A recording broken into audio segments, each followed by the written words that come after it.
Hello again, everybody. I am back with my second ever game of Advance Wars by Web. The last one was a fun new challenge, and I thought this time I would look for somebody with a little bit more experience whom I can learn something from. Well, I certainly found someone with more experience. I had created a new game and just waited for whoever the first person to join was, on a new map this time. This map that I found, Iskander, looked pretty interesting to me.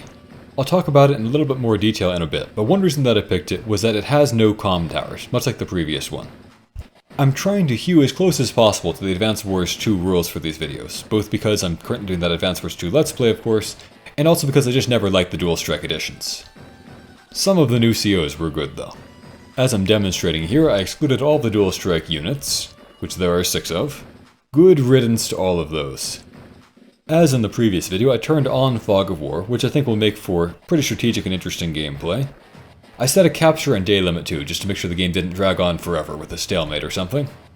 And like I did before, I decided to just lock things to the low tier COs. Tier 3 and Tier 4 people are okay. That way people don't win the game just based on their CO being overpowered or anything like that. I am surprised and confused as I look at this list now to see that Sammy is listed as bottom tier. I realize that I'm inexperienced, but I absolutely cannot agree with that. I will admit that she's very map dependent, but some of the bottom tier COs are literally worse than having no CO would be. She's not in that rank at all. In any case, just like I'm demonstrating here, I set it up with low tier COs, an Advance Wars 2 type map, and Advance Wars 2 type units and other settings. Then I just waited for the first challenger to join and started the game. Let me talk about this map a little bit. I just spotted it in their map list. It had very high ratings, so I thought that was a good sign, and it looked quite interesting to me at first glance too.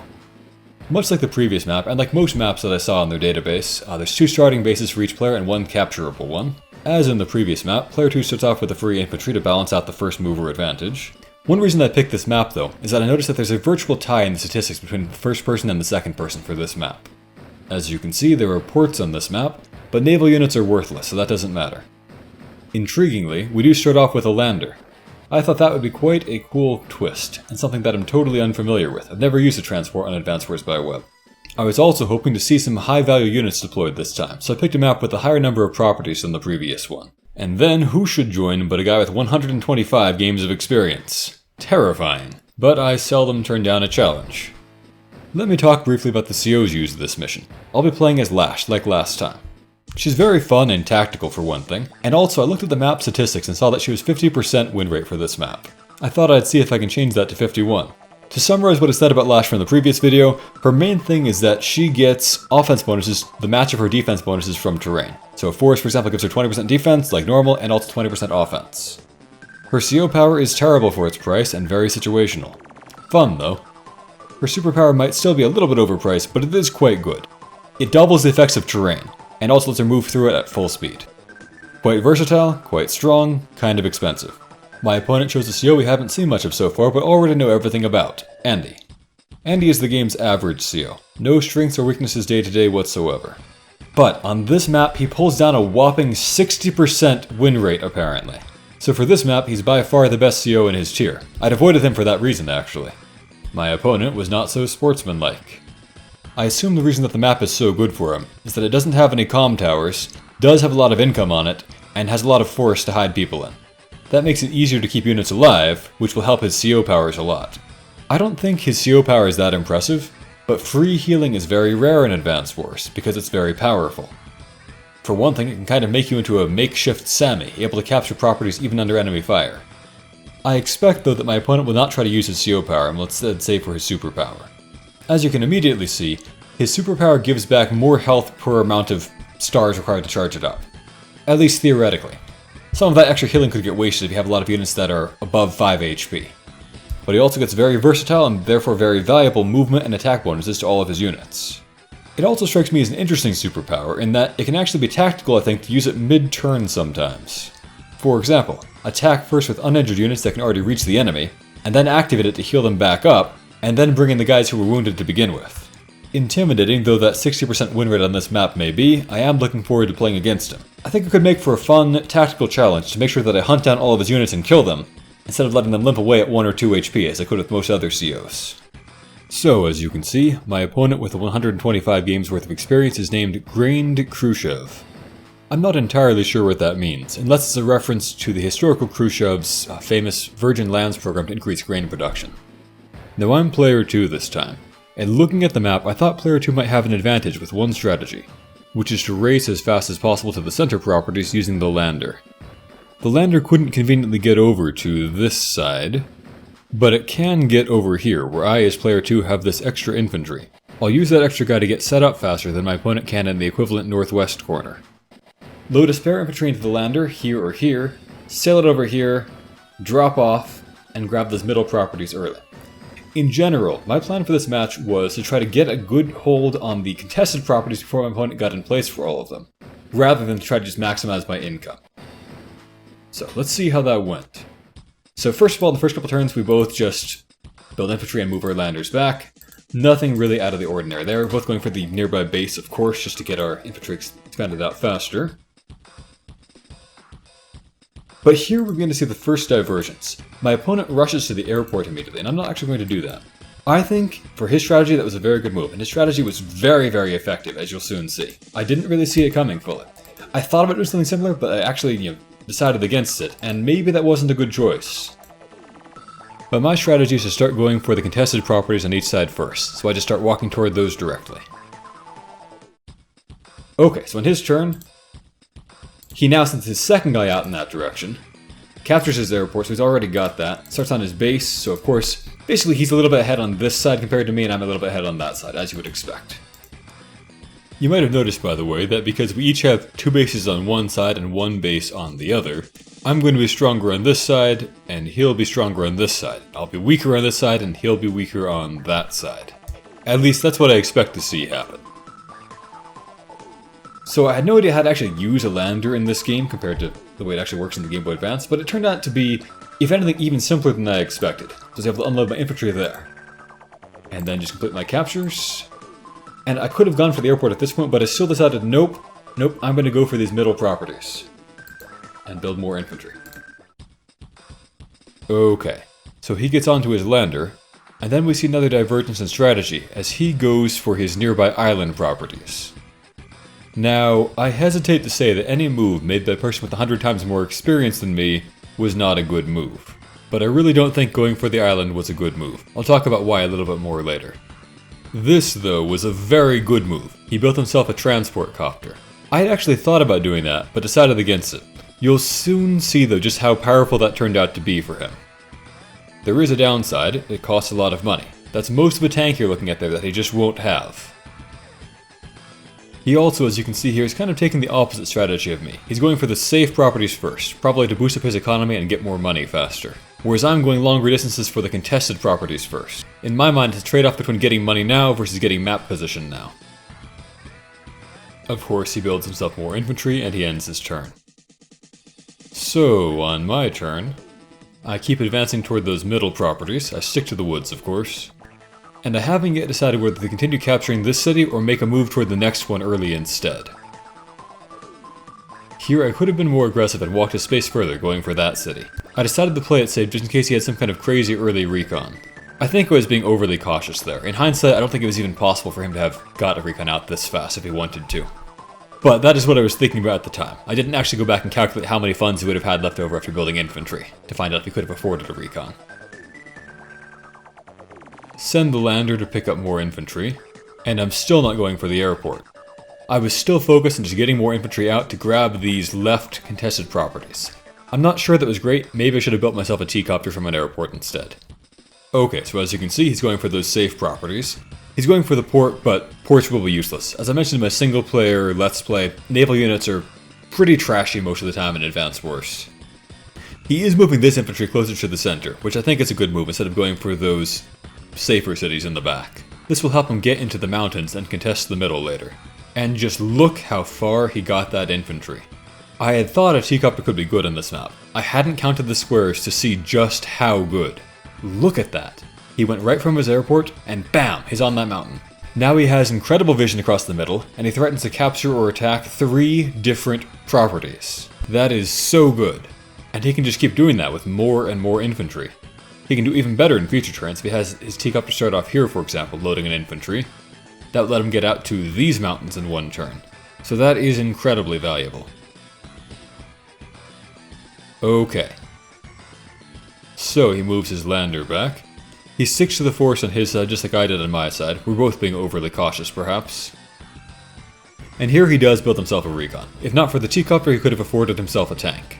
Although he's a lot more experienced than me and built several recons, I remain unconvinced that they're worthwhile. Anyway, here I load up 2 guys into the lander because I want to bring tons of people over to the middle and pressure him and overwhelm him there. I want to have enough people to capture things while also shooting at his guys as they move into the middle too. Admittedly, that will make me weaker over here on my right side. But I figure I have 2 bases there, so I can make up for lost time. That will be my strong side later on. I wouldn't want to sacrifice anybody on the left, but I can probably afford to pull a few people off of my strong side to go colonize the middle.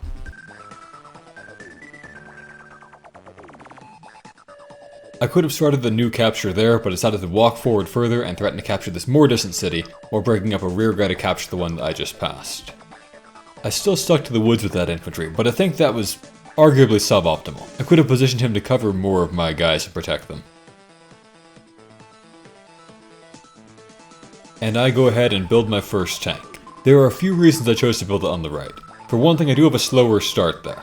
And I also have a thought that a tank built on the right side could be pretty easily ferried into the middle. So it's sort of more versatile. He can fight in either the right side or the middle as need demands. Whereas a tank built on the left side will have a hard time getting to anywhere other than the left side. So let's take a moment to look at what our income is like at this point. So I actually have more income than he does right now, despite having gone for the supposedly less safe bets. Part of that, of course, was just having that spare infantry to begin with, but I also think his capture route was just maybe not quite as efficient as mine. I'm not really expert at analyzing how that could have been, though. But look, he already got to that middle property. I thought I was going fast, but he is already there, so that is great by him. Consider that I'd been thinking previously about whether to capture that city that I was already on, or walk ahead to the one that he just started capturing.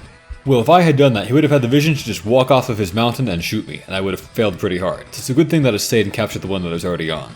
But it will lead to a nasty surprise soon, as you're about to see. You can see that I'm already working on the symmetrical equivalent of the city he just started capturing, but we're roughly on par with those two. He put some more guys onto his lander, and now he's dropping off people into the middle. But I still think he should have had his first guy dropped off there instead of onto that island. That island he is guaranteed to get eventually. And going for it first doesn't really give him more money compared to dropping off on the mainland either necessarily. Consider, his lander went from here to there and dropped off, and then he was able to start capturing the next turn. Well, if he just dropped off over here, he could then have started capturing next turn too. And true, there's another city on the island, but there's another city in range of this one on the mainland too. He could have gone for that one next. So you can argue he was guaranteed not to get interrupted on the island at least, but still, I think that he really sacrificed a lot of positioning for a little tiny bit of security. But maybe I am missing something, I don't know. Okay, so he sends his T-Copter back. It's really doing a lot of good work for him. He builds his first tank. Like mine, he's building on his strong side. I don't know if he did that for the same reason I did, but it's reassuring to see that the guy with more experience made the same choice. It's concerning, of course, that he builds so many recons, which I don't think are very good, really. We'll see. So now I advance to start grabbing that city. Now this is kind of a bug in what the replay displays. It looks as though I stacked the infantry on top of another there. That is not what happened. What happened is I moved off the city first and then I got ambushed there. So an infantry is actually standing here.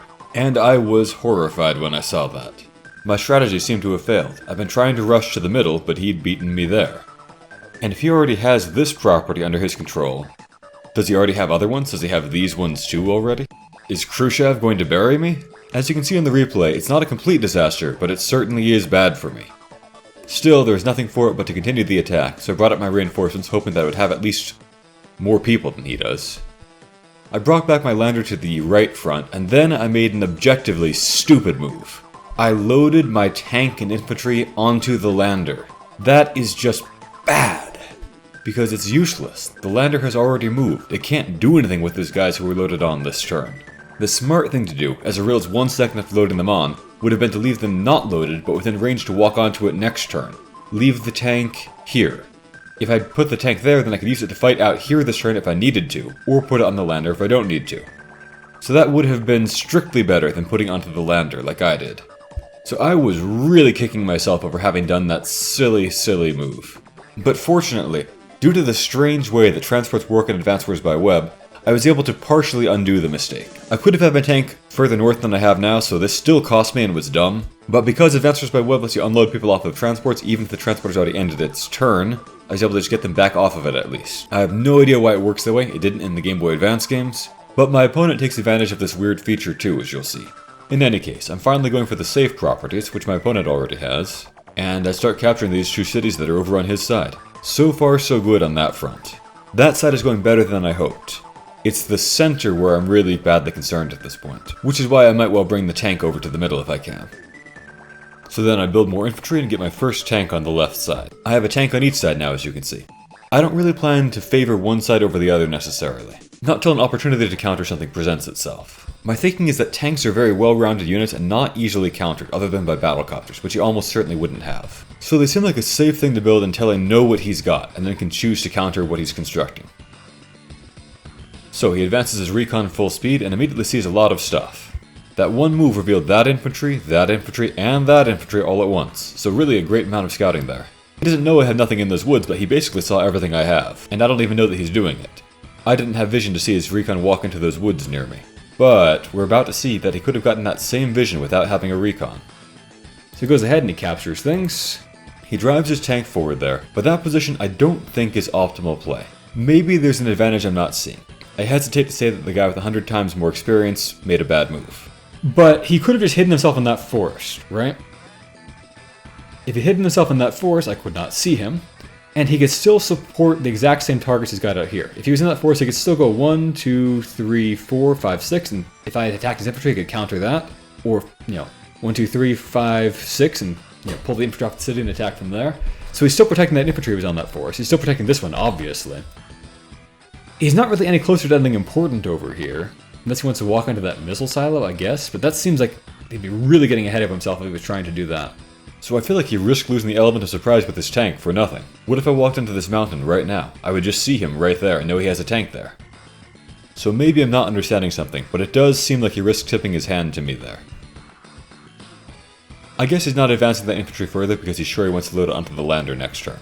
Fair enough. He builds another tank on his strong side, so he, unlike me, really is focusing everything on one side. He's going to be very strong on the left and very weak on the right. Goes for more captures there, of course.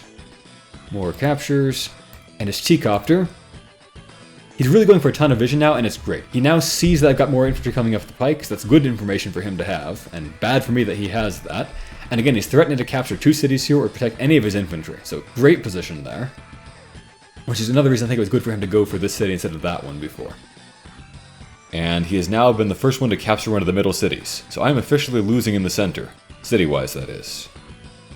And then he even flies over and steals my mountain. I think that's a great move. He has commanding vision across here, but it makes his recon redundant, doesn't it? He didn't really need the recon. I mean, I guess if I killed one, the other one would still be able to see me, but it still just seems like the recon didn't really accomplish much.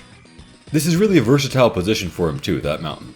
Besides scouting a lot, he also is threatening to capture that city, or that city. He could also go for this one, but that would be a pretty bad move, I think. I would surely kill him if he tried that. So he ends his turn, and at this point I'd say he's winning. I do have the cities on the left, but he has multiple tanks coming that way, so we can turn that around fast. His biggest weakness is the lack of tanks on the right, but I don't know about that. I do seem to outnumber his infantry, so I just go for the attack. I know that I can't kill this infantry, but I can at least reduce it to 1 HP. Now of course, he is Andy. He can limp away at 1 HP and heal back with a superpower at some point, but it's still probably worth going for, I think. If he just has one isolated guy here, as I'm hoping, then I can kick him off of the city that way and then maybe take it over. I advance my other infantry into the left forest. I did consider instead moving over here to support both of my attacking infantry, but my thinking was that there's a good chance he has a guy on that mountain who could see me if I walked up into the other forest. I'd like to keep my numbers secret. If I'd walked, from here to there, I would have been in vision for that moment. So I'm kind of not protecting that injured guy, but that's the choice that I was making there.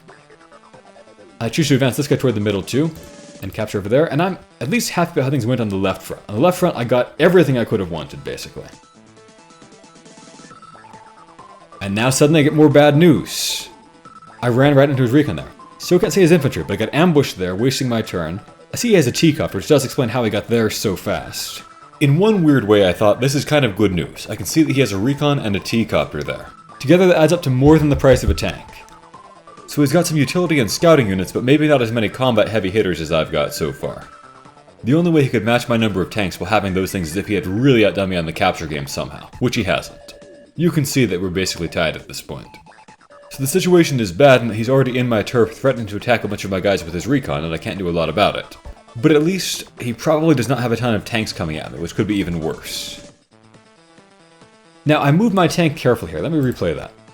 So as you can see, I smuggled it along through the woods. Now notice that if I had not made that stupid move last turn of putting my tank onto the lander, my tank could have been closer to the action. It could have been here. That would have let me drive up and shoot him immediately. That would have left his recon incapable of hurting my infantry. True, he could have run it back and healed it up subsequently, but it would not have been threatening my infantry now. He'd be out of my turf. As it is, it's threatening so many guys. And if he moves over to the west, I'll have a hard time catching up to him. He can just harass my infantry as he runs away. So again, I was feeling really irritated with myself over that previous silly move of putting the guy into the lander. Well, I sneaked that infantry into the woods so he's ready to capture the city next turn. I certainly don't want to walk onto the road with a recon nearby. So now I see he has a guy in my mountain too. So I am really feeling badly under pressure at this point and thinking that I'm probably losing the game. I think I plan to move this infantry toward the center too. I need all the manpower I can get there. And I'm sneaky with my tank over here. I could have moved it to a position like this to support more of my infantry, but I don't know where his tanks are. I don't think protecting one of my infantry a little bit better is worth the risk of losing my tank to his tanks first striking me. I'm hoping that if I stick a little bit closer to my base for now, I can get him to reveal where his tanks are and then go to get first strike on him, while I know that I'm safe and covered by my own reinforcements. I was also thinking that at this point, one of the best surprise advantages I could get would be to build a battlecopter. Given that he had to spend some money on a recon and a T-copter, I think the odds that he has an anti-air are very, very low. He surely wants to have some tanks, right? And if he spent about 9,000 in funds just getting support units, there's no way he's going to spend 8,000 extra building an anti-air instead of building a tank. So I'm hopeful that there will be a grace period where I can use the battlecopter with more or less impunity before he gets himself an anti-air and gets it out to the front, wherever that may be. And if he doesn't have that many tanks, then catching just one of them with a battlecopter could really hurt his frontline presence a lot. I'm also thinking that this map is pretty good for B-copters. Now my CO Lash is not anything special with them. Her B-copters are just average. But the map gives these mountains and seas, which I might be able to run my battlecopters across to get away from anti-airs and make them waste time chasing me slowly. In any case, I load up and drop another guy off there. Could have loaded this guy up too, but I thought that I probably wanted to replace these guys who might get shot at. So I'm going to advance him over there. And build more guys that I could perhaps bring back. And I built my own recon. I don't think that was a good move, really. As I said, I'm not sold on the value of recons, but my thinking was he might move an infantry onto some of my roads or something like that, soon to start attacking, along here. Or he might move his recon over there trying to scout me. And if so, I might want to have two vehicles I can use to attack it. And then if he has my mountain, I probably want to get some vision of my own. I'm also feeling short on vision over here in the middle, so I thought it could be useful, but it probably still is not the best choice. I was also thinking that I'm going to have 15,000 funds next turn, as long as I don't have any money to spend on repairs. Which means next turn I can evenly buy myself 2 tanks and an infantry. So he does not commit more infantry to the fight against mine, he just goes for the capture, which I think makes some sense to do. He pulls his T-copter back, it's doing so much work for him. And again, he's smart, he does not load into it, he just advances and his next guy will load into it instead. Or, that guy or something.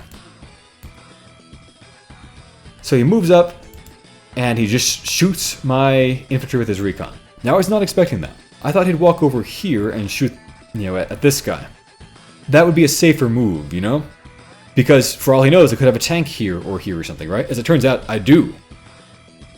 If I had a tank here, then even if he went there, true, he'd still be in danger. But if I had a tank here or here, he'd be safe attacking me over hereabouts. So I feel like he left himself in more danger than he had to there, and I'm not sure what his thought was. My own thought as a beginner is that it's probably best not to have your recon sit in place. With my recon, I'll try to do more hit and run type moves, not letting it get pinned down easily. In this infantry fight, he had some decent luck, killing my infantry outright instead of reducing it to 1 HP. Oh well. So on the left side, he's being pretty sneaky with his infantry. I think he wants to get onto the mountain next turn and not reveal himself in the meantime. I'm not sure why he moved this tank first. I think it would have been better to scout for it with his infantry. And again, I don't know why he goes onto that plane. It's not necessary to protect his guys. Standing this wood, he could still defend all of his people out here. But now, there's a high chance of me spotting his tank if I go into this mountain or that mountain. I think I would not risk doing that. Well, he's going to load up some people onto the lander, 2 of them I think, and then drop them off into the middle. So now he also has decent numbers of people in the middle, but he got them there slower than I did, despite having a T-copter. I think I should have built myself a T-copter, and he should have used his lander to go to the middle. We both kind of had a weakness there and didn't focus on the middle properly. If either of us had done both of those things, we would have dominated the middle. Instead, each of us neglected one of our transport options. I'm surprised to see him build this early artillery on the left. On the one hand, it is a versatile location. He can either bring it over to the middle or keep it on the left. On the left, he has a pretty strong presence to guard it, several tanks, plenty of infantry too, so he doesn't need to worry about protecting it. On the other hand, he hasn't really done any kind of scouting. He doesn't know my position yet. He doesn't know where he needs to blast me off of, so it might not actually be useful to him at all. And the opportunity cost is pretty huge. He basically just giving up having a tank on the right once again. As you can see, he did also build himself a battlecopter, almost as early as me. I think that makes sense. It'll be very valuable for either fighting for the middle or shoring up his really weak right side. And I think it's the right response to the possibility that I might have a battlecopter. More versatile than building a preemptive anti-air just in case would have been in his situation. Whoever gets first strike with their battlecopter will win a very valuable victory. So, there he ends his turn. Just like he did a few turns ago, I advanced my infantry toward the mountain-surrounded city instead of the isolated ones in the south. It'll be pretty easy in the future to have a guy dropped off by a lander go for those south cities, whereas getting to this mountain-ringed one is harder to do. Welcome to the wood. Again, I want to get into the mountain myself just like he's planning to do. I sneak up into a forest of my own. He could reveal me and hit me with his tank if he moved his infantry forward, but he's unlikely to get that reckless, and I don't even know that he has that, of course. And I start going for captures over there. Grab my recon up, and I think, okay, well, I don't know why he went for this capture. I feel like that was a bad move. My first thought is that it was bait of some sort, that he had a tank of his own lurking nearby and he would have one of my vehicles drive up and then get shot at on his turn. But if I have tanks here, and then he drives up with a tank of his and shoots my recon, that's okay for me. I'd lose almost all of my recon, he would lose most of his tank. That's rough parity. That he's going for that city of mine means I can basically kill him without even a speed bump in my progress. It cost me like one square of movement to slow an infantry down and shoot him and finish him.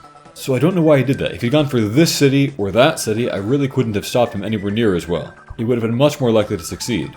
Heck, even just playing it safe standing on the mountain or in the forest might have been better. Maybe I'm overlooking something, but I really just don't see the advantage to his move of going for that city. Surely he expected me to have a ton of units here on my 2-base side that could kill him. So not only would he not get away with the capture, he won't even really slow me down. So I thought long and hard about the next move. I need vision of the recon to drive up my tank and shoot him. I decided the best option was to use the 5 HP guy to walk next to him on the plain, and that would allow the tank to occupy the infantry's former spot and use my last terrain bonus. And then on a future turn I could walk onto the mountain.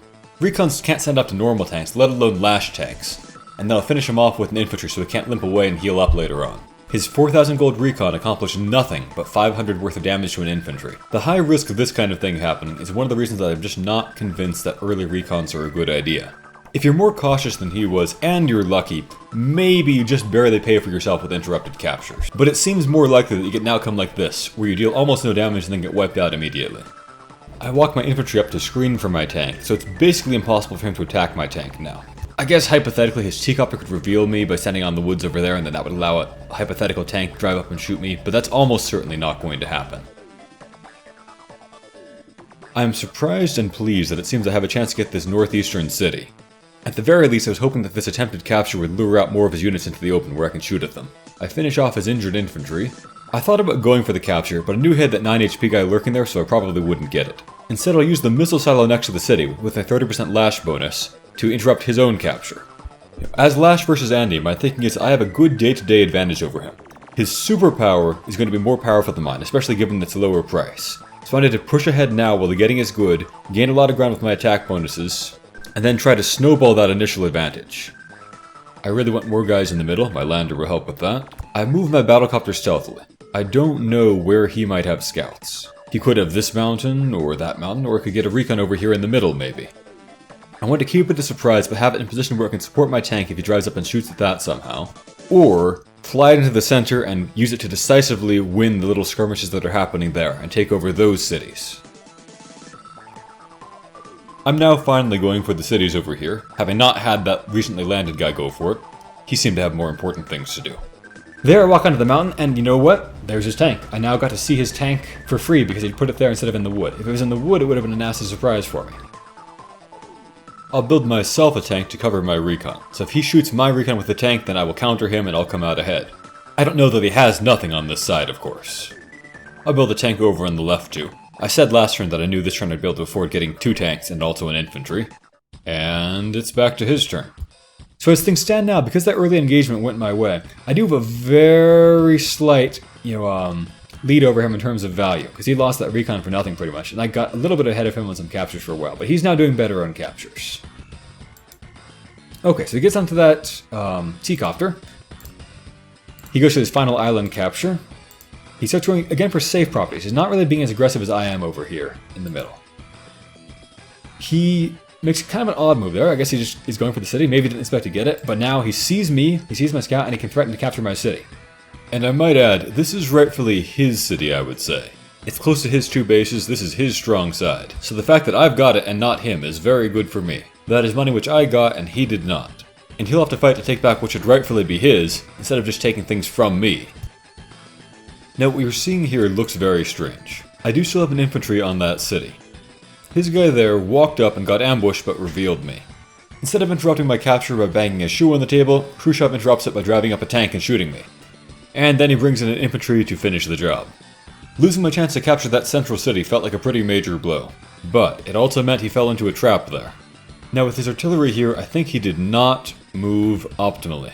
My vision goes 1, 2, 3, 4, 5.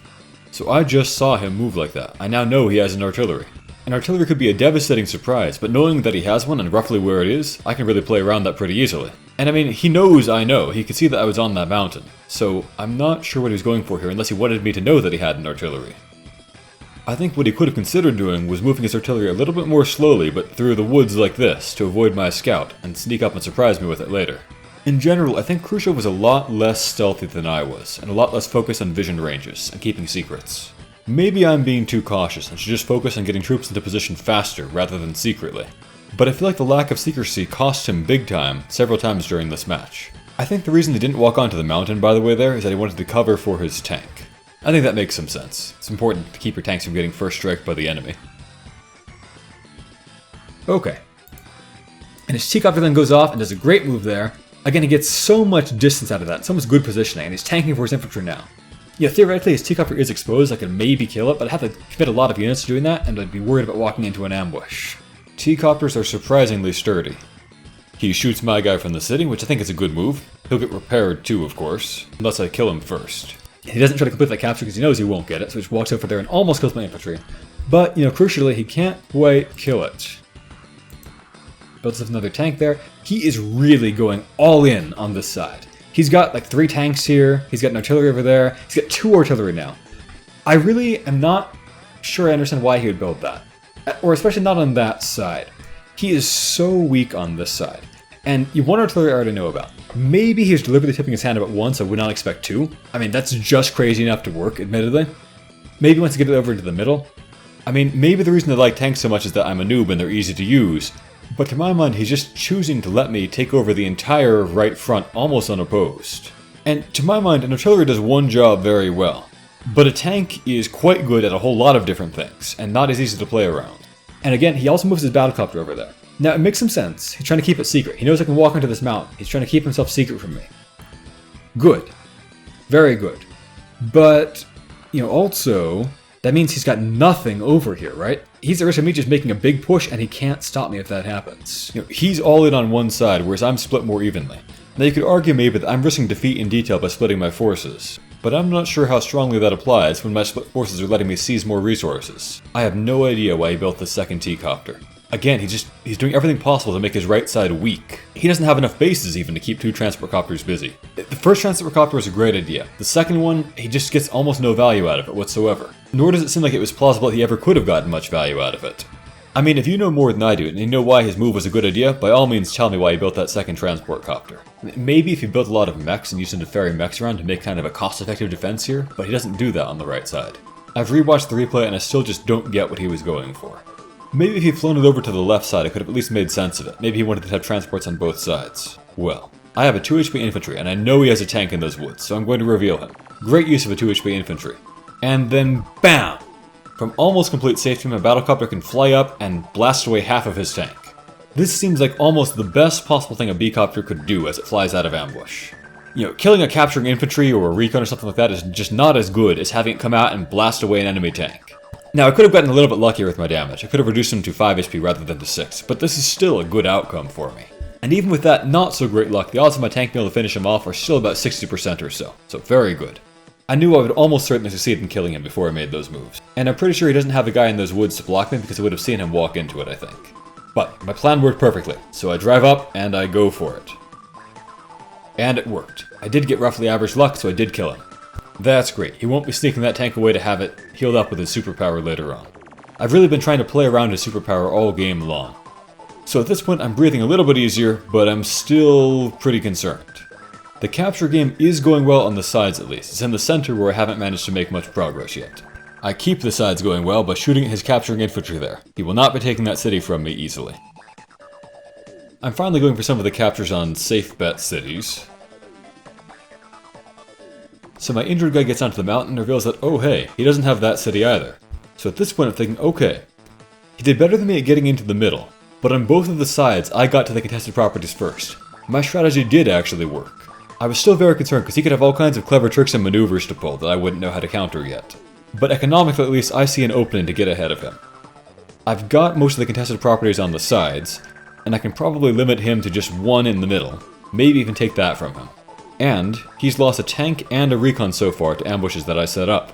So far at least, I've done a better job of setting traps, luring him into ambushes and wiping him out. And I already know about some of his units like a tank and an artillery on the left, so I've got some good intelligence I feel like. I decided to start going for his cities. He can probably stop me the way I see it, but I can at least lure out some of his units into vision and then maybe attack them with my tanks and my other infantry reinforcements. I take a little bit of a risk here, attacking from what I think will be relative safety with this tank. I could have attacked from the plane, but I thought that might leave me more vulnerable to an artillery in the woods or maybe a battlecopter, depending on position. There are fewer things that can hit me if I'm on this road. I would still be vulnerable to something like a battlecopter over here, for example. But it just seemed like the safest overall bet to keep this tank alive while getting some value out of it. Does mean to use another infantry to do that, but I have a spare guy there, so I'm just going to go for the capture. And now, he needs to act fast. He's under a lot of pressure here. You know, 2 of the cities are being taken away from him in the middle. I keep advancing. I put an infantry next to his woods to both reveal and block anything potentially in there. If he had a tank there, it can't get to me now. I should have done that first, actually, but it worked out okay. And I try to, conceal my recon, get into the woods. I decided not to go for his T-copter. I didn't think I wanted to try that. I would have sacrificed that capture to go all out for it. And if I didn't go all out for it, if I just injured it, it would still be fully functional, and it would just fill up his superpower gauge faster. So I did not want to do that until I could actually guaranteed kill it without giving up a capture. I'm pouring even more people into the middle. My thinking is that, admittedly, I'm not super strong on my right side right now. But he's putting up fairly feeble resistance there, and I already have most of the prizes worth fighting for on the sides. In the middle is where my tanks could get me more resources rolling in. The tanks in the middle are fighting to give me 4 cities, rather than just 1 or 2 that are maybe accessible in the left and right front. And here I thought long and hard about that move. He can't reveal me easily. 1, 2, 3, 4, 5. He can't see me with that mountain. If there's a recon there, true, he would see me. But his tank that I know about can't shoot me over here either, so even if he does reveal me, I'm still safe. I can't cover for my guys as well as I would like to, but I think it's the safest approach I can take, really. And if he attacks me from this side, I can deal with that. I built myself another battlecopter because I think that he probably won't want to try to counter me with an anti-air. He will probably want to try to counter me with a battlecopter of his own, because that's a more versatile unit. So I want to just have more copters than him. I'm also thinking that I can sneak my battlecopter from the middle over toward the right side over here. If he does make an anti-air, he'll almost certainly make it from the left side. If I can create battlecopter threats on both sides, he'll have to build himself 2 anti-airs because it's hard to get a ground unit from one side to the other. And that increases his odds of getting his anti-airs ambushed by my tanks, and that would really hurt him very badly. That is my thinking. I know, of course, that as Lash, my air units don't get my special bonuses, so they're not really as special as my tanks and anti-airs are. But I still think they're valuable things to have. Also, I know he has an artillery, and battlecopters are a hard counter to artillery. All I've really seen him build are things that are vulnerable to battlecopters, so they seem like a good choice. Okay, so he goes and he shoots and kills my guy on the mountain, fair enough. Drives his artillery up there, and I can't see it, because he killed the scout, so that was a good move. And I wouldn't really expect it to be there necessarily. I probably expected it to be in the forest, or that forest, or something like that. Well, 1, 2, 3. I guess it couldn't have reached that forest, so I would expect it to be in like that forest or that forest. He blocks for the artillery, he's being smart there, I think. Goes for safe captures in the back there. And he decides to drop that artillery off into the middle. Again, he's not at all sneaky with his tanks, like not even a little bit. Not sure why that is. He is sneaky with his artillery, admittedly, and I'm not expecting one over here, so that is good for him. So he lures onto that T-copter, he flies his second T-copter down there, and he's got all kinds of guys swarming all over these mountains in the middle there. But, you know, he's paying a heavy price, right? That T-copter cost him 5,000, that one cost him 5,000, the recon that died cost him 4,000. We're talking 2 tanks there he does not have because he has these T-copters and that recon that died. Yeah, maybe a 3rd tank if you count the second artillery. So I'm not sold on those unit composition moves. Maybe I'm just a noob and playing the easy unit, but I think Flack had a point, at least when he said tanks are the best.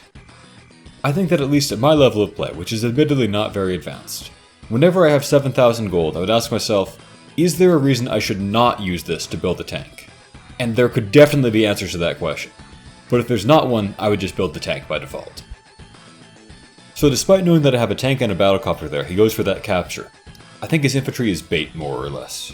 If I attack the infantry with a battlecopter, his battlecopter can go 1, 2, 3, 4, 5, 6, and get a first strike on me. And that would be quite a disaster for me, in fact. Or his battlecopter could hit my tank. And then, just like the real Khrushchev, he's churning out missiles like sausages. I hesitate to say that any move made by a person with 125 times more experience than me is a bad move, but I will say unequivocally that building a missile, in this case, is a bad move. In fact, I think building a missile to fight battlecopters is always a bad move. Maybe, just maybe, under certain rare circumstances, a missile could be an okay choice to counter planes. It only needs to shoot one down to have paid for itself like 2 times over. Still, even then it's almost certainly a bad move. Missiles are just, like, almost unimaginably bad units. Maybe he's imagining that with like 10 turns to slowly move, he can get his missile into these woods and blast away at incoming planes or something like that from concealment. But no. No. This should definitely, 100%, have been an anti-air. It would have reached the action so much faster, it would have been so much more dangerous. Heck, with the cost savings, he could have built himself a tank too. Anti-airs are faster, tougher, more versatile, and cheaper. There have been a few moves he made where I just think I don't know what the justification is, but I can imagine that there was one that I'm just not grasping. But for this one, unequivocally, it was not a good choice. Okay, it's my turn. So I complete both of those captures and steal 2 cities from him, and that's amazing. At this point I'm feeling like I have swung things around. I was losing at the beginning, now I am winning. In the economic game at least, there is no doubt that I'm going to be coming out ahead. All I have to do is hold the line while I get my safe properties wrapped up, and I will gradually pull ahead of him. And the early engagements have gone my way too. While playing through this, I was still very wary of some kind of tricky ambush coming up. But so far so good, my strategy is prevailing. There's still time for tactical failures if I mess up.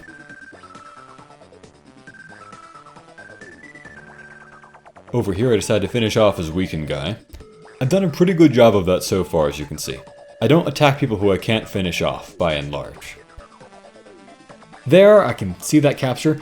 I probably would have considered hitting with my recon first, but I was still thinking about how I can preserve that recon. My thought was to try to attack this infantry with this infantry and finish it off like that, I believe. Walked into that wood. Going for vision there and going for threatening that capture over there. And covering things over on that side, of course. I sneak my tank along there. I'm pretty sure that his artillery is either here or there. So I'm outside of range. Even if he reveals me, he can't do much to me.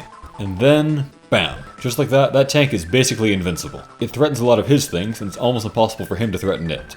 To hurt it, I need to kill the infantry, stand a guy there, and then have another guy on hand to drive up and shoot my tank. And even if that did happen, I've got battlecopters in the area, so I'm about as safe as it gets in this game. And to threaten the enemy without being threatened is a very good position to be in. That will keep him from advancing too well, and let me hold onto that city a little bit longer. It's also hard for him to reveal unless he gets onto those mountains, which he probably won't. So I drive up there and shoot him. This entails some risk to my tank, but better risk that than risk a battlecopter. It also lets me use my lash bonuses. I'm going to build another tank on the left. I feel pretty unsafe there. That's his strong side and I only really have one guy. I smuggle my central tanks in the woods. I don't think he'll expect me to have this many. This 2 HP guy isn't really trying to capture, I'm going to move him into the mountains later on.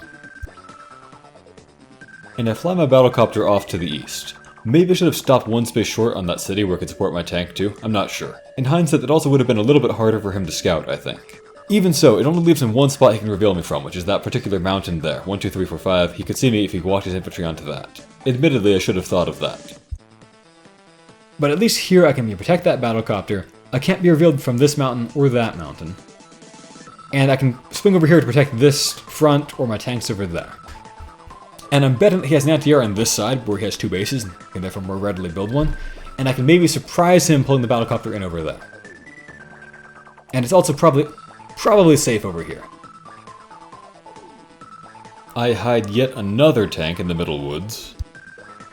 So here I realized I probably do need to actually go ahead and attack with that recon. And the reason I realized that was that you can't see it here again because of a replay bug. But what I tried to do is walk up and attack with this guy and I got ambushed. So this guy's actually standing here. So that point I realized I have no choice but to use the recon to finish this guy off. Otherwise he might join capture or do something else. I am worried that I'm leaving my recon exposed. But I'll use the opportunity to walk up and shoot one of his uninjured infantry so as to make it harder for him to capture things. Also blocking him, of course. And I'm basically just hoping that he doesn't have a tank here ready to drive up and destroy my recon. If he has a tank over on the base, that's fine. That can't get to me.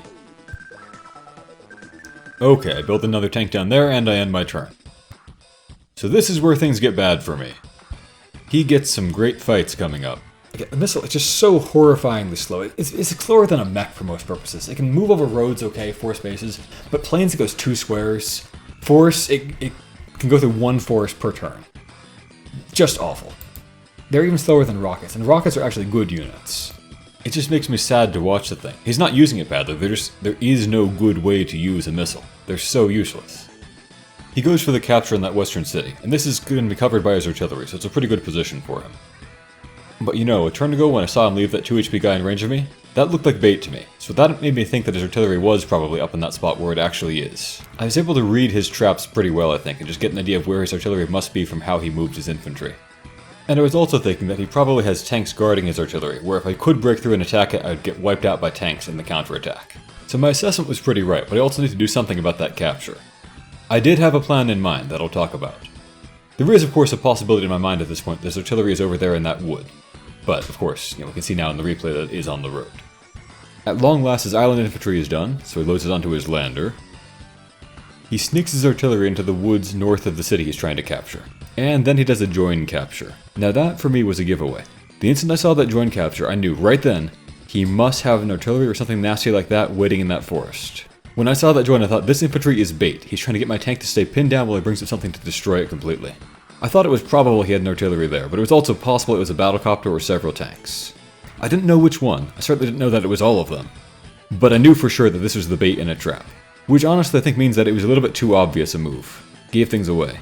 But again, I still don't know that he has an artillery and a battlecopter and a swarm of tanks. I've been pinned down for too long and he's really well prepared.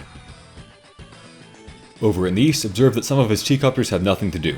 2 T-copters was definitely too many. He does a lot of damage to my infantry with his infantry, as you can see. Lots of good engagements for him over there on the east side especially. And in the west, I don't have a risk-free way to deal with that capture he's doing. I've got to find some way to interrupt it. He builds himself another battlecopter, which I think is a very good choice. I'm not sure that it was a good idea to build a recon, but I will say that I think it's better to build them now when you have good units for them to scout for, than at the beginning when they just get to be prey for tanks. For that matter, he's moving past the mountains at this point. He might need more vision going forward. Again, I feel like there's a big opportunity cost, that everything he builds on the left means he's not building something on the right, and he's really weak there. He pulls his T-copters back, again they have nothing to do, they're both going to be useless. It was not a good idea to build a second one. I think he really needs to get one of them over to the west where it could be useful, or at the very least use them to scout or block or things like that. They can do that at least. Well, he covers for his artillery, and then he ends his turn. Well, I start off going for captures of course, and I look at this fight going on between his guy in the mountain and mine on the city.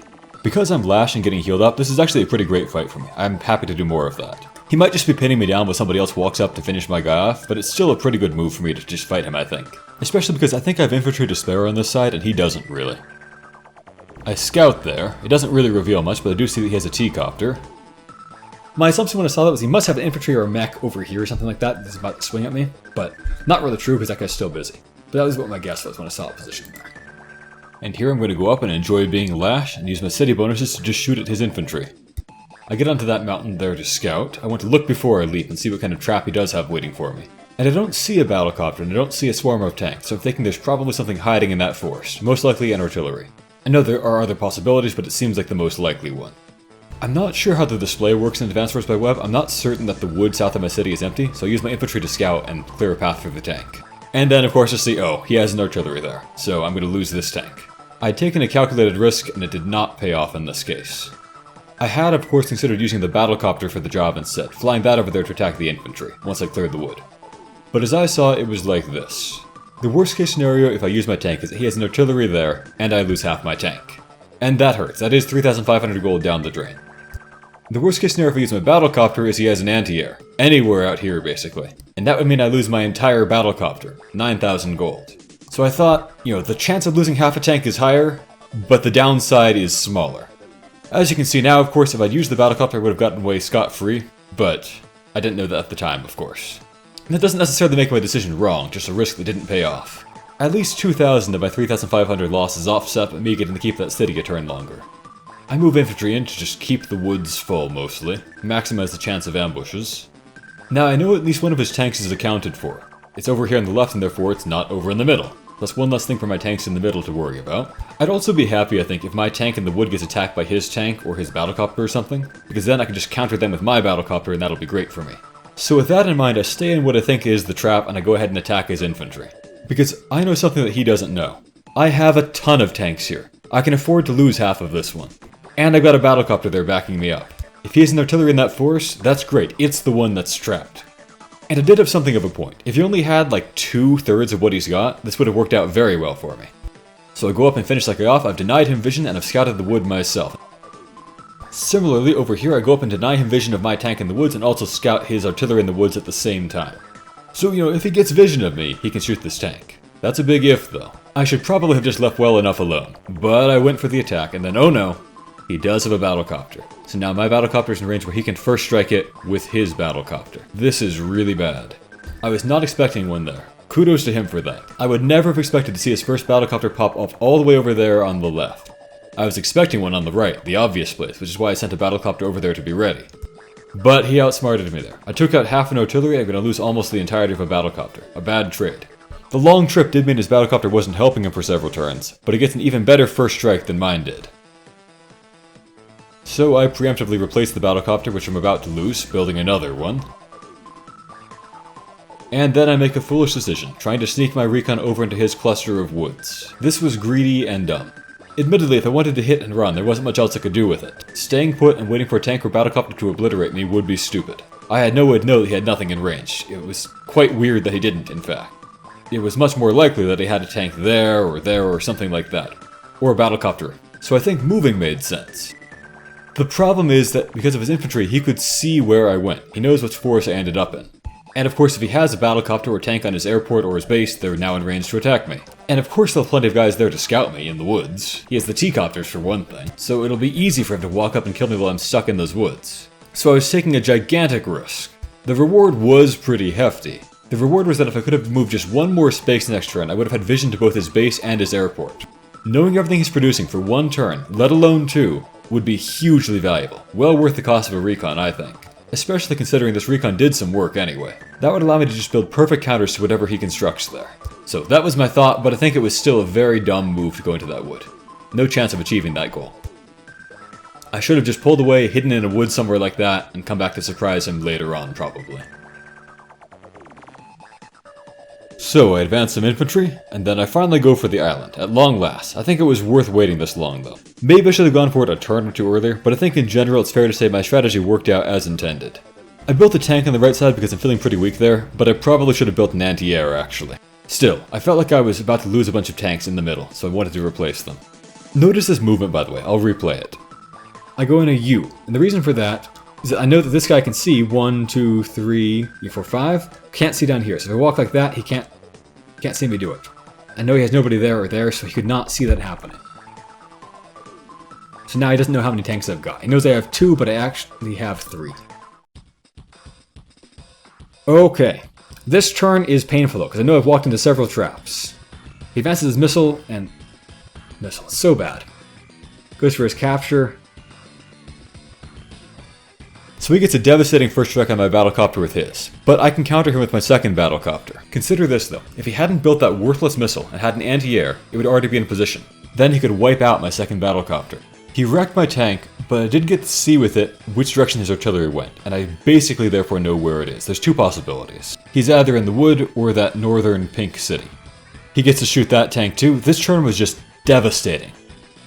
He goes for some captures, and I can't really even stop those anymore either. All his join captures have really cost him a lot of infantry presence, unfortunately. Some of them I think were not worth it. He really lost a lot of infantry for nothing by just joining them together instead of attacking me with them or something like that. But this one guarantees that he'll get a city pretty much. He once again reveals some information that he could have kept secret. He advances that recon full speed when he could have kept it just outside my vision range. I mean, admittedly, a recon is not a crucial secret like an artillery or battlecopter can be, but still. Now I know what he can possibly reveal, so I know where to try to hide things from him. He could have just moved it over there and had one square less of vision, but kept it entirely secret from me. I don't know, for me most of the fun of Fog of War even is keeping your secrets and trying to ambush the opponent, not just revealing everything you have to them. Okay, he moved his lander back to the main lane to pick up more guys, but you know, it still has an infantry on it, doesn't it? I wonder why he didn't drop that off. Well, in the northeast he goes up, he reveals my recon, and then he reveals his battlecopter. I really think again that was not the best way to do things. He could have used a T-copter to reveal me, or an infantry, and attacked me with his tank and kept the battlecopter a secret. Blocking me in with his worthless second T-copter instead of an easily killed infantry would probably have been better too. As it is, there's actually a very good chance that I escape. But nonetheless, he's got my recon pinned down, he's just about killed it. I was foolish to put it there. I'm not entirely sure why he put his T-copter there, revealing it to me. Maybe just use a little unload trick to get free moving onto the mountain. He might have been better off using it to evac his infantry or get them over to where his artillery and battlecopter need someone to defend them. Probably just there to help use the unload trick to get the guy into the mountain faster, but I'm just not convinced that's where he most desperately needs infantry right now. Maybe it's to keep me from getting into that forest? I don't know. But just observe that once again it had nothing else to do. 2 T-copters was too many. Alright, so on my turn I saw all of that and I thought, did I just lose the game? Maybe. I'd been feeling pretty good about how things were going until that happened. It was just what I'd been afraid of. I thought, okay, there could be more ambushes coming, but I've got to go for what I can see. I had to decide whether to finish off his tank with my battlecopter or my 5 HP tank. If I finish him off with my 3 HP battlecopter from the left, that will free up my full HP battlecopter to fly in and blow his away, and that will leave my 5 HP tank free to scout and do other things. But I decided that I had another idea that was worth trying. I'm worried about an anti-air coming from the left and just killing it if I tried that. I will instead use it to go scout his top left bases and see what he's building. Because I realized there's not really a good counter to that. If I have a battlecopter floating around on this back ocean between his bases, there are safe spots to scout either base. And if it doesn't have an anti-air already, I could even scout both safely from north of that shoal. And he'd have no good way to kill me off at that point. I could just keep my intelligence more or less indefinitely. That could be big. I really want to know what he's planning, so I decided to use my battlecopter to get that intelligence. So that means I need to finish off his tank with my 5 HP one. I go for it with my battlecopter, but I have below average luck here. I had bad luck in most of the copter versus copter fights. The one downside of this approach is that if I hadn't used my 3 HP battlecopter to go scouting, I would have had not only my full HP tank, but my 5 HP one ready to finish off his battlecopter. Because as you'll notice, he's getting very close to his superpower gauge being filled up. I knew that. I knew I had to finish off this battlecopter or have it come back at almost full HP. I knew that my 10 HP tank would almost certainly succeed in killing him, despite that initial bad luck that I had there. But if I'd had terrible luck again, I would have been in some trouble. Can't say I'm fond of that aspect of playing against Andy. It seems like it makes luck more important. Well, his copter goes down. True, I can get shot by his artillery, which will be back at full HP after his superpower. But losing half a tank, in exchange for taking out more than half of a battlecopter, very good trade. Alright, so I made way over there to let my tank come up because I know where his artillery is, so he can't get me there. I've got a great first strike on him. I'm hoping I can finish him off with my tank. But no, it's not going to be coming back. I didn't try to interrupt him there because that will not succeed. I can't interrupt that capture, I can't interrupt this capture because any damage I deal, he will just heal it back up fully.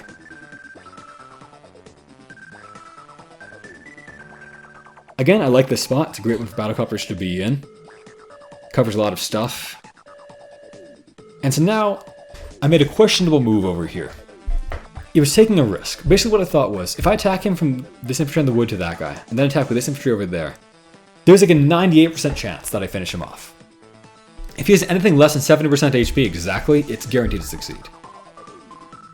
If he's at 70% HP, it's almost guaranteed to succeed. I need to have like minimum luck with this guy pretty much, and minimum luck with that guy. But if it works, I can fight my recon's way out without having to use the recon and get it sneaked away and use it to scout another day. If it doesn't work, the recon's going to die. The alternative would be to commit 2 infantry that are good HP. Have this guy walk over there and shoot from the road, and this guy walk up into that spot and then shoot from there. And that would guarantee the recon gets out, but it would commit 2 infantry. So I'm taking a risk here. And the risk does not pay off. Terrible luck, so I lose the recon. Can't interrupt the capture, didn't even try, so just go into the mountain to get some vision. Walk into that forest. I knew he had a guy there, so I just scouted him, and then I walk up and shoot him. Finish off everything that I can. I didn't want to let him get away to heal up another day. I start capturing that thing. I know that he knows I'm doing it. But, you know, if he has to use a super powered up helicopter or something like that to just interrupt a capturing infantry, that's pretty good for me, really. I know that he can almost certainly see me over here and get me. Like, he can go 1, 2, 3, 4, 5, 6, 7, because he can get 7 movement next turn. So if he does that, it'll be devastating. But I'm hoping that he won't be able to get a scout over there easily. Or that I can maybe block him in with my infantry. I realize after looking at the map that it's not going to work, so instead I'm just going to try to give him too many targets to shoot at, so he has to choose between them. If he has to waste time attacking an infantry instead of something high value like a tank, that's probably good for me. That at least is my best option, I think. I keep all my guys in the woods as long as possible to give him smaller numbers of available targets. I decide that I don't need the vision right now for that guy in the mountain, so I might as well just get him there for a turn of healing, and then pull him back onto the mountain subsequently. Because I have, you know, what's he revealing really? Nothing. I've got a tank over there, I've got infantry over there, I've got tanks over here, so might as well get him healed up a little tiny bit. Get a little bit more aggressive there just to cover more of those tanks, and I build myself an anti-air over there, because I realize, of course, I have no counter to battlecopters here. This battlecopter gets shot to death, his more guys probably rolling out, I have nothing over there, and it'll take me forever to get new battlecopters over to that side, so I better build an anti-air. And I build yet another battlecopter, because again, I think I'm going to lose another one, so I want to preemptively replace it. And I could certainly use more tanks and infantry. Well, I did the best I could to counter his superpower, and it was pretty good. He does get to complete his captures, one of which is stealing a city from me, so that does hurt. My income is still ahead of him though, and I haven't even captured all my safe properties. He uses that T-copter for free movement, again that weird trick that I found where we don't need to use a transport's turn to just keep dumping people off of it. So, free movement and free vision there from the mountain. He loads into that T-copter too, and now he uses the superpower. There wasn't any point to using it before, of course. So all he really got back from that though is he got back half of that artillery and half of that tank. That's not that much value. But it did get him 2 captures, so that is pretty good to start with. Still, I think this is about the best I can do to control the effectiveness of his superpower. I suppose it is also worth thinking about that just the fact that I had to play around his superpower forced me to make some suboptimal moves, so that was kind of a cost too. Anyway, now comes the painful part with all his movement bonuses and attack bonuses to use. So his artillery rips up my tank on his city. That's smart. He destroys my recon too. He uses his T-copter to drop off more guys onto mountains. He is able to pretty efficiently stop my infantry from capturing his city using his new battlecopter, which didn't really have any better possible targets anyway. So that little gambit to try to make him waste a more important unit's turn didn't really work because he happened to have a guy who had nothing better to do anyway. I guess he could have gone, 1, 2, 3, 4, 5, 6 and shot one of these full HP guys, but that doesn't really make a big difference. In any case, I think that was about the best I could do. And then this one really hurts. In one move he reveals all my tanks and blasts my battlecopter and it dies in one shot.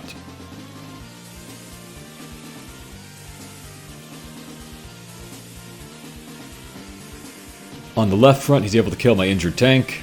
His recon does get trapped there as he tries to reveal more of my stuff, so that helped me a little bit. But let me play something back for you again here. So I can see out to here with my tank, right?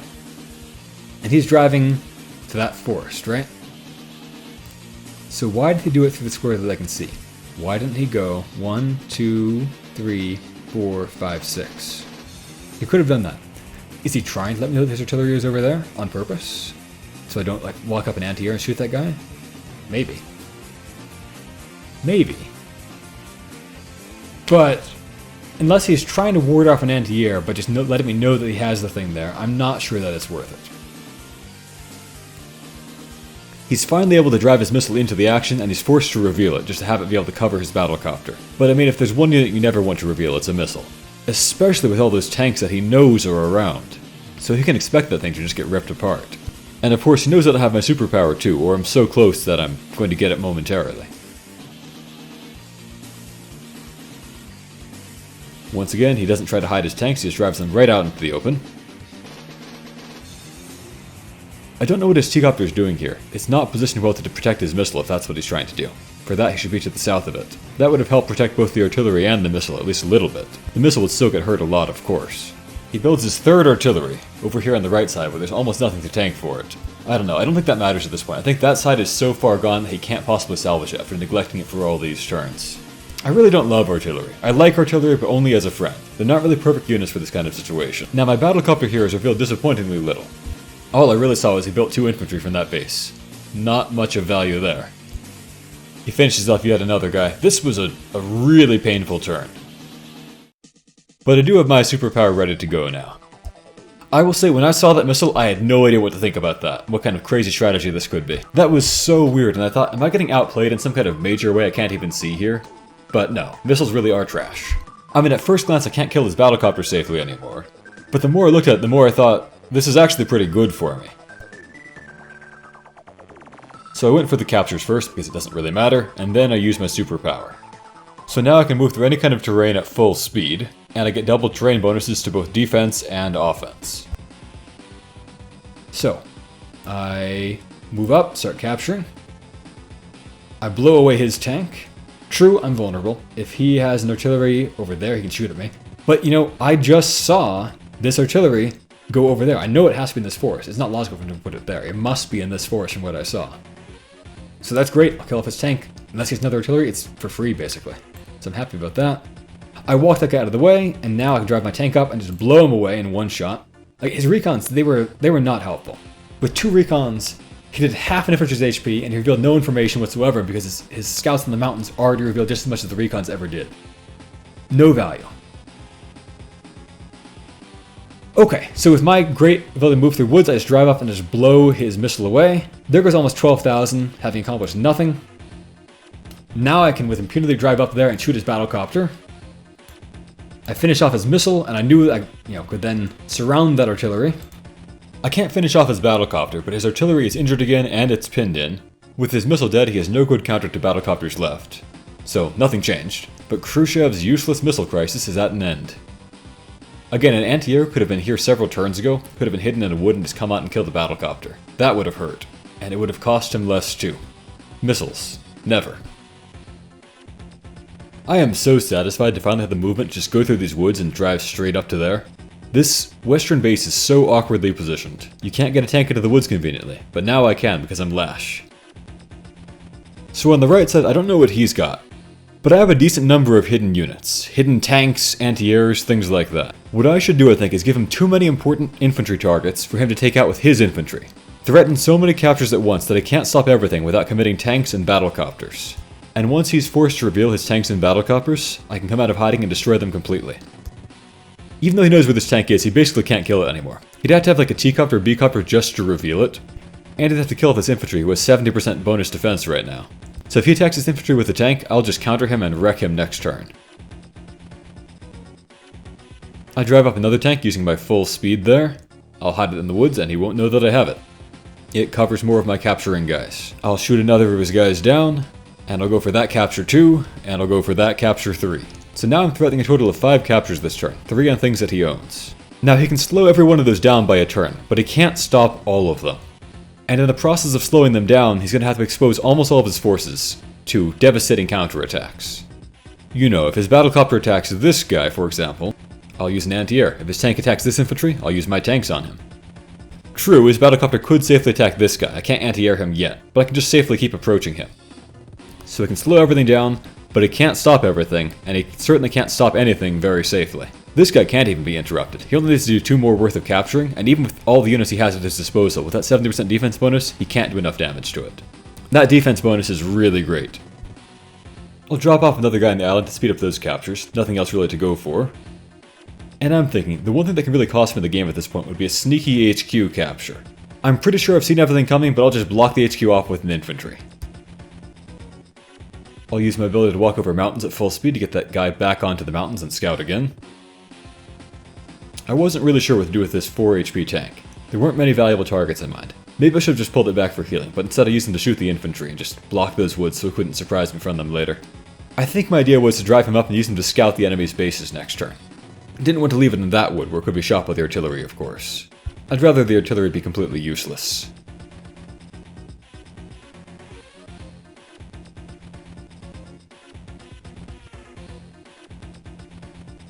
I didn't know quite how bad his position was, but I wasn't terribly surprised when he resigned. I was probably within a few turns of getting an HQ capture against him. His right front had completely collapsed because he neglected it for way too long, I think. But until I saw that resignation, I was still just on the edge of my seat, watching carefully, thinking about what kind of possible traps he could have in store to turn things around. This was a very tense game for me, because I knew I was fighting uphill pretty much the whole time. So I really was on the edge of my seat for several days when we were playing this. Especially with several of those really nasty turns when he just hammered me with several things at once. In my analysis, I think a couple of things helped me win the game here. Number one, I had a better capture strategy. I kept rough parity and income despite going for more distant properties. I also won several important early engagements. Partly because I just didn't build any recons, which I think are just a waste of money, and I did a better job of setting up ambushes and not falling into his, with the exception of one very painful turn. And I also think that he wasted funds building things that were not as effective as just building tanks or anti-airs would have been. I was not very creative with my unit choices. I basically just built infantry, tanks, battlecopters. But those I think were the right units for the jobs at hand. Let me know if you think I should have built a different unit, but I think those ones worked out pretty well. Ultimately, it wound up being pretty decisive. I think I had about a 2-to-1, slightly better than 2-to-1 kill to death ratio here. I almost didn't lose that recon even, just kind of some hard luck there. But I will say I thought he played quite well. I learned some things from watching him. I definitely got hammered a few times when I made a mistake and he was ready to capitalize with a clever plan of his own. There were several times when he was definitely winning. Maybe he would have won if his infantry had gone more for the center on the lander instead of going for the island first. Who knows? I do also think that, as much as I want to allow for the possibility that he had some kind of clever idea in mind, but he kept revealing things to me, ultimately I think that just not having hidden information cost him a lot. Much like my previous opponent, I felt like he wasn't really thinking about vision and using the fog of war to his advantage as often as I was. He had a recon that got trapped and killed early on, which was avoidable. He had a tank get trapped and killed by surprise. And it definitely hurt him a lot that he built that missile. All that missile did was slowly drive to the execution block. I don't think doing that cost him the game. I think that even an anti-air couldn't really have saved him at that point, but it definitely cost him the center turns early. Well, in any case, having prevailed against an opponent with so much more experience than me, and playing a CO who's much more powerful according to the records on this map, I would rank this among my most glorious victories, not just in Advance Wars, but in just about any multiplayer game. I had a lot of fun with it. Definitely a very big challenge. And an educational one. I hope you enjoyed seeing me play against a more experienced opponent and try to figure things out. If you have any comments of your own about this game and how I can improve my play, I'd be very glad to hear those. I'll probably do another one of these videos sooner or later, though I do find they take me quite a lot longer to make than the time might suggest. Until next time, have a great day, everybody.